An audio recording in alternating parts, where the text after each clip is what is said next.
You know what, guys? I'm also not sure sometimes where MMORPGs are going, like what the future of MMOs will be like. So yeah, let's have a look at WillE's video and see what he has to say about that.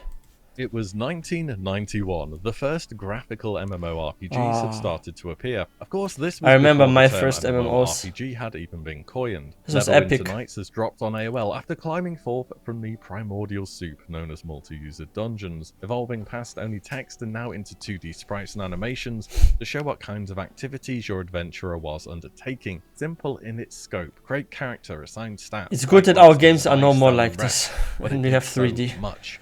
This was a time when things were moving beyond pen and paper, beyond simple text. Now the imagination was transferring what people have been talking about and typing over to reality on our thick CRT monitors. A humble beginning for what would I had one of those back in the day. Genre amongst gaming. And the 90s was the time when many new and successful titles would release, including Lineage, Asheron's Call, EverQuest, and more. What these games shared is that they took the idea of moving things I remember EverQuest and expanded upon it, having open worlds, more ability to interact with players. Look at those graphics. A wider variety of enemies, taking the step from 2D to 3D and truly beginning to create online worlds where players could fully immerse themselves into. Coming into the 2000s. You know what's so funny about like those old school games, especially like back in the day?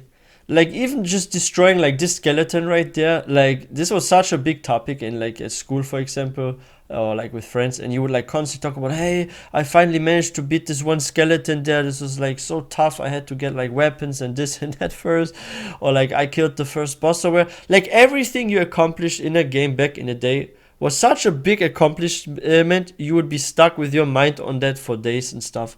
Nowadays, you just get like one of those new modern games, you, let's say, level up, reach max level or something, or you clear a dungeon. It's like just a moment of happiness or something. But back in the day, every accomplishment, every level you gained, whatever you did, it was such a big thing. Because it was all new, it was like a new experience, and back in the day they didn't have so many options, right? Like also graphics wise and mobs wise, and there was like less variety, right? So every single accomplishment was such a huge one.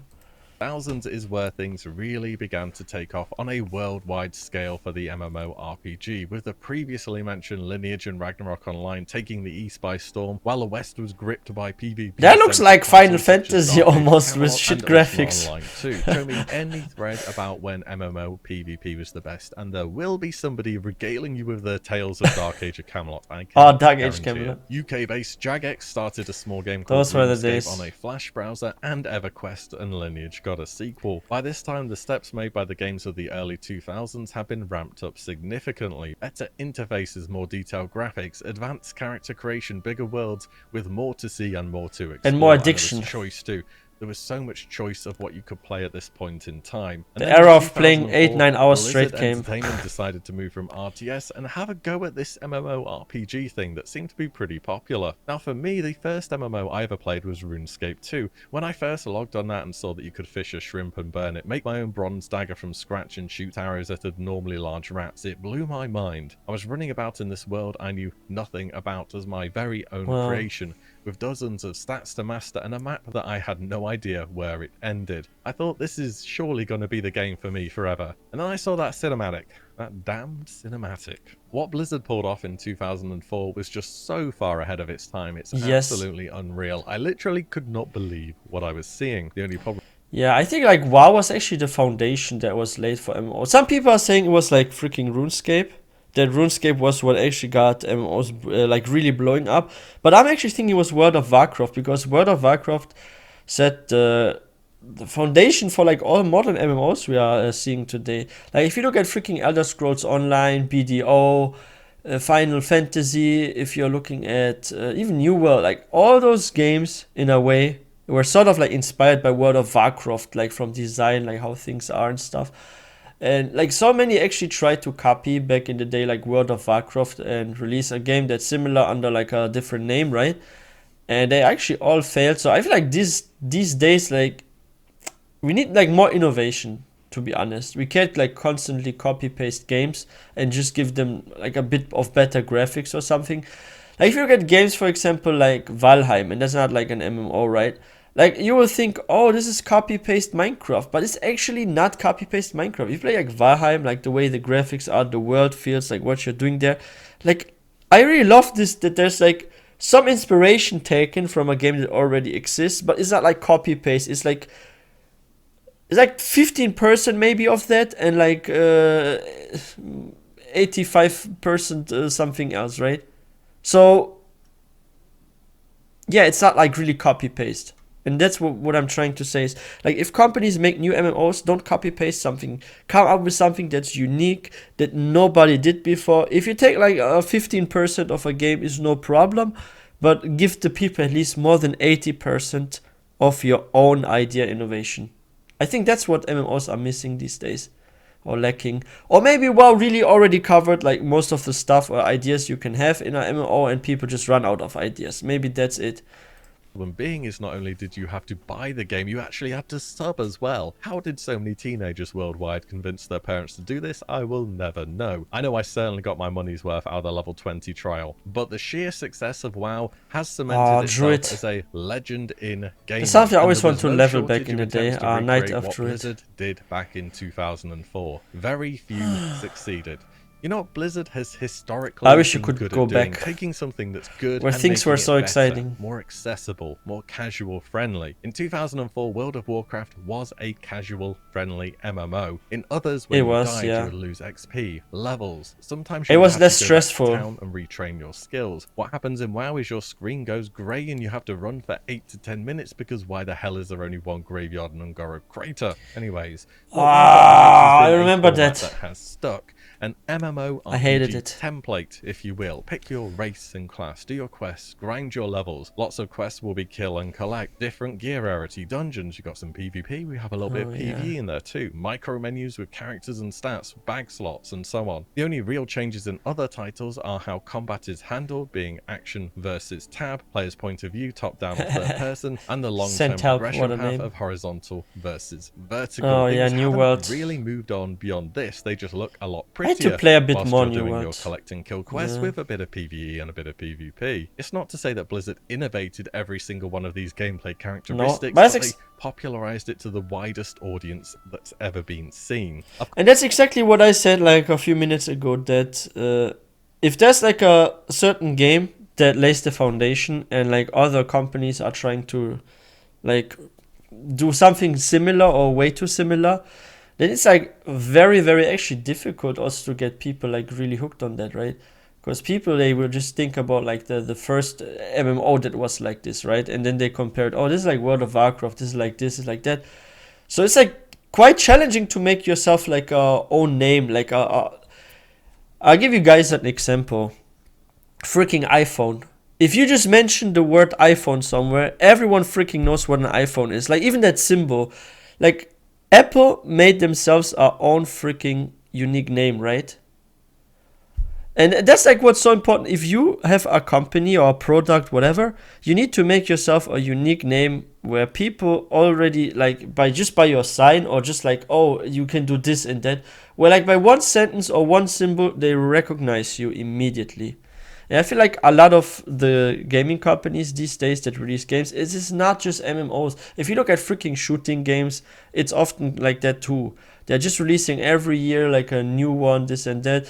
And now every single shooting game that's not Call of Duty, but is sort of like that, or everyone's like, oh, this is like Call of Duty. I've even seen people like that were playing Halo Infinite say something, oh, this reminds me of freaking Call of Duty. And I'm like, wait, what? Even in Halo we have that already? So it's kind of like that one certain game gets so big that any game that's sort of like similar gets compared to that, and then that individual game can't grow because there's another game that's just so big and there are similarities. And it doesn't matter if one game is like 5-6 years older than the copy paste one with better graphics, right? That's the issue. It's not hard to find internet rain dancers predicting the inevitable death and closure of the MMO giant. They have existed since the game has itself. Blizzard is also having a really good go at making people want to quit following allegations of overly thirsty employees, in both sense of the word. And it wasn't just the quick cash grab knockoffs either that fell over too easily. Games such as Wildstar from Carbine and NCSoft, a game which was actively, and you bet they actively publicized it as being the labor of ex-vanilla devs. They were going to take us back to the hardcore raiding era, and they had a tagline, "You aren't That on looked like a Azeroth demon anymore. hunter. Free to play after 1 year, close a few later." But hold on, Final Fantasy XIV, that's the big deal nowadays, right? Ever since Blizzard has unloaded several magazines into their own foot, they have gradually risen to the top of the MMO market. Yeah, Final First, Fantasy running out of XIV is so digital big copies now. to sell, to the colossal influx of players. Notably, this wasn't even during a fresh expansion, it was just the sheer number of people who wanted to give something new a serious look. Because the As well story as is the also power of so big good. streamers and media, giving that I stream love the a story. very strong current. And more recently, with the launch of Endwalker, Square Enix have taken the somewhat predictable step of halting sales to aid the vastly overpopulated servers. Suffering from this much success as a matured, long-standing MMO is absolutely unheard of. And time and again, when something like this happens, or a new MMO release, And you know what's funny about that with Final Fantasy XIV? And I heard, like, I read in Discord, in chats, like, people actually talk about this, that, like, Final Fantasy XIV feels right now with Endwalker as well, like there's a new game on the market. It's a game that has been around for years, but nobody knew about Final Fantasy XIV until recently. Like, recently, it blew up so much that people heard about the game for the first time, and since there are, like, so many new players coming to the game, it feels like this is a game that was just released and just came out, like New World, for example, right? Like, you get those kind of feelings from Final Fantasy XIV. It's like, it's very, very interesting. we once again have the phrase "WoW killer" being popularized and thrown about. In fact, when brought up in an interview, Yoshi P didn't like the idea of Final Fantasy XIV being alluded to as the WoW killer, saying both, "WoW was the game we consistently looked up to. Our goal was to recreate a Final Fantasy version of WoW. So saying we won or lost to WoW is off base to He start played with, a lot of because World of they were Warcraft, the I've game heard, we aspired to back be." in the day. He also rebutted the idea that they are now the best, saying, "If I was that type of guy, we'd miss our footing on the way, and 14 wouldn't be loved by so many people." The man's a class act. That's And true, for Final because you Fantasy become lazy 14's then, and you're success, like, oh, I already accomplished everything. There's no more a goal to strive towards. If you get too comfortable being at the top, and you're like, I already made it. Like, I can just relax, put my freaking feet on the table now. If you do that, like, you're gonna ruin your company. You're gonna ruin the game's popularity over the long run as well. Like, once you hit your goal, like you get to your goal, and you feel like it's over, that's not good. Once you get to your goal, you should get to another goal, or you should feel like, oh yeah, I've reached that goal, but I could have reached it even faster or in a better way or something. Like, don't become too comfortable with success, because this can backfire at you. Is a very recognizable MMORPG format. When I gave it a go, I found it very intuitive. Your tab combat, cast your spells, you get quests. If anything is significantly Dungeons different, are so the fun, volume of RPG and they scale. story, I love which is that. absolutely unloaded upon you. No Though it warlock. does make the transition from one popular MMO over to another that bit easier, which I'm sure is a benefit. And at this point in time, Final Fantasy XIV has totally exceeded expectations of creating their WoW. I think we can say that. But much like WoW in its current format, I think the building blocks are going to keep piling up on top of each other, rather than us experiencing a totally new project. Something fresh, something feels a bit next gen. Sometimes a game just defines a genre. It puts the building blocks I don't think that it's will be even the possible to foundations do of that. many to come, even to the point of the genre being named after the game that did so. Roguelikes are so called because of the game Rogue from the 1980s. Metroidvania games are a combination of elements found in Metroid and Castlevania series. And if it's dark, gritty, and difficult, hey, we've got ourselves a Souls-like. And while we don't call MMORPGs WoW-likes, thankfully, a lot of them have certainly tried to be, and stuck too many loosely to the format that had driven World of Warcraft's incredible success between 2004 and 10. Though very few have reached that peak, many have enjoyed enough success to sustain a stable game that has been enjoyed by many. Yeah, like Final Fantasy So XIV. where do we go from here? What would be the next step? We went from imagination to pen and paper, to multi-user dungeons, to 2D sprites and basic animations. Then we went 3D, more choices, better UIs, more open worlds. Then we improved on that format tenfold. MMORPGs look incredible these days. That's but true. That sense of the past, I love New that's World kind a of lot, where I look, deep-rooted, for that's example, holding them graphics back, are so has great. always existed, such as collect, kill, and quest. It's not that they should be removed, but iterated on somewhat. Something new and truly amazing. It would be a game that you could see going for years and staying strong. being able to answer the interests of a variety of activities in the game, having a world which is not static but unpredictable and constantly changing, your actions having real consequences to both you and others, to have a world which feels as though it's actually a breathing entity, where your character will be thrown or sidetracked into a number of different activities each day without you having any clue what they'll be when you log in. It's not a small ask, but when was the last game where you would log in the morning and then suddenly it's dark? There is currently one. Oh yeah, I remember this actually happened to me back in the also with Elder Scrolls Online a lot. Oh, I remember when this game came out. I was addicted to Elder Scrolls Online for a few years as well. I was playing it like every day for so many hours. Like, it would be normal for me to have a playtime of 8 to 9 hours a day on that game. And that was during college even. Like, I would come home from college, I would turn on my computer, I would play for like 3 hours or so after I came home. And I would like maybe eat something, take a shower, whatever, or maybe study.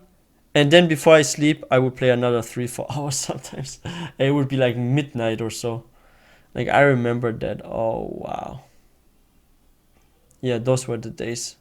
One project that falls somewhere into this category, but it's a long way off, and of course that's Ashes of Creation. The fact that they are self-funded and published gives a lot of hope, and with their let's see how it will transparency and be. depth I of hope it's gonna be systems, good. even at this early stage, it shows a lot of promise, and I think it will. Like, I love to try fun take a games out self-funded and make project to content on truly that. pull off something next gen. No big studio appears to be taking that risk, or if they are, they just aren't able to follow through on it enough. And this whole video isn't to say the entire MMORPG market is in an absolute state. Ashes of Creation In fact, also I looks think it's pretty been a while since graphics-wise, there's been right? this many different MMOs which are worth your attention. If anything, WoW falling down somewhat has led players to discover that actually there are some alternatives out there, but nothing that I think will truly break the mold.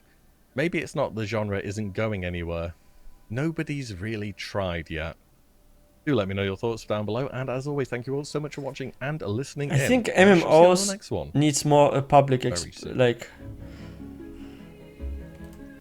the issue that I see with MMOs is we don't have enough big content creators to make videos and streams to MMOs. Like, a lot of people are going into like shooting games and like battle royales and stuff. But if like more big creators would like start playing MMOs, it would be crazy. Like, imagine Dr. Disrespect, for example, would freaking play, let's say, New World or something, right? Or like Ashes of Creation. It would get big immediately. Like, I mean, just look at freaking Asmongold. He played Final Fantasy 14 and suddenly that game is super popular and famous. I think MMOs are lacking creators a bit. But if you look at like other games, like even certain survival games, they have so many creators. Minecraft. No, like, seriously.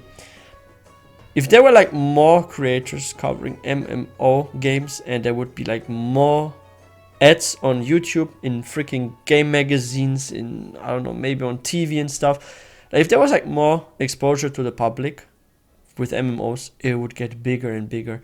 Like, it's all about that. It's about trends, about like what are famous people doing and stuff like that, right? But yeah, MMOs can be addicting because you get immersed into a world, you make a character, you farm for weeks or sometimes even months for some good gear, and once you get there you feel like you have accomplished something, and then you look back at the time and investment you did, so you don't just want to quit and you log back in. And there are some also games where you pay every month a sub, right? So yeah, you always come back anyway. But yeah, I'm actually also not sure now where MMOs will be going. Like I said, there should be more innovation. Like, there shouldn't be so many copy-paste MMOs of games that already exist. There's like one game, what is it called? Bittifcraft or something, that I should check out and also react to. I will probably do that in a couple of days. Because there's like a new MMO coming out. I'm not sure if it's like next year or the year after next year, but this is already in development. And this MMO is not like any MMO, I was told. So I will have a look at that as well in a couple of days. Let's see. And yeah, if you guys are new to this channel, please don't forget to hit that subscribe button for more content. And I'd also really appreciate if you like this video. This will help out with the YouTube algorithm. And I wish everyone a wonderful day. I will see you guys next time.